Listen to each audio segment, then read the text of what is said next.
আজরাইল আর ওই বাঘের মুখ, এই গর্তটা হলো কবর। যেই ডালের উপরে বসে আছেন এই ডালটা কি? এই ডাল বলার আগে দুইটা ইঁদুরের কথা বলে, একটা হলো সাদা ইঁদুর আর একটা কি কালো ইঁদুর। সাদা ইঁদুরটা হলো দিন, কালো ইঁদুর হলো রাত। সাদা ইঁদুর রাত যায় দিন আসে, দিন যায় রাত আসে, এরপরে হয় সপ্তাহ, তারপরে হয় মাস, তারপরে বছর, এরপরে বছর। এর সময় 50 বছর, কারুবা 60 বছর, কারুবা 10 বছর, কারুবা 1 সেকেন্ড। মায়ের গর্ভের থেকে হয়ে একবার হা করেই নাই।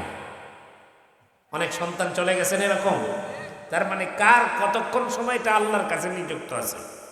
তার মানে বোঝা গেল এই যে সময়টা, এটাকে বলা হয় জীবনের হায়াত। এই ডাল যে, এই ডালটা হলো জীবনের হায়াত। আর ওই কালো ইঁদুর আর সাদা ইঁদুর হলো দিন আর রাত। তার মানে হলো এক সময় আপনার দিন রাত ফুরে যাবে, মালাকুল মাউত আজরাইল জানটা নিয়ে চলে যাবে, আমার দেহটা কবরের ভিতরে পড়ে যাবে। মূল কথা হলো আমার এই জীবনের হায়াতটাকে যদি আমি কাজে লাগাইতে পারি, দুনিয়াতে খাও দাও ফুর্তি করো, আগামীকাল বাঁচবে কি তা বলতে পারো, এ কথার পেছনে না ছুটে বরং কোরআন সুন্নাহর আমল করে কবরের জিন্দেগির সামান যেন জোগাড় করে নিতে পারি, সেই চেষ্টা করার দরকার আছে না নাই? হ্যাঁ, রাখেন।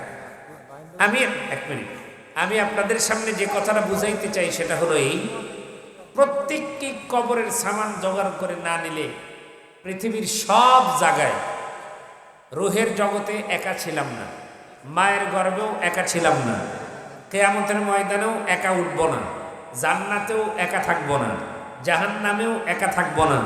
একটা মাত্র জায়গা যার নাম হলো কবর, যেখানে কোনো বন্ধু সাথী কেউ নাই।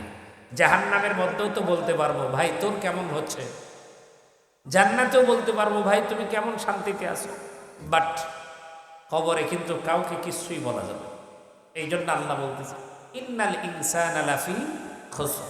যেই ব্যক্তি কবরের চিন্তা না করে দুনিয়ার জমিন কাটাইছে ওই ব্যক্তির ধ্বংস। তবে ধ্বংস হবে না তাদের, সংক্ষেপে 4টা কথা বলি। 1, ইল্লাল্লাযীনা আমানু, যারা ঈমান আনছে। 2, ওয়া আমিলুস সালিহাত, নেক আমল করেছে। 3, ওয়াতাওয়াসাউ বিল হক, হক কথা বলেছে, হক পথে চলেছে, হকের পক্ষে সাক্ষ্য দিয়েছে। 4 হলো ওয়াতাওয়াসাউ বিস সাবর।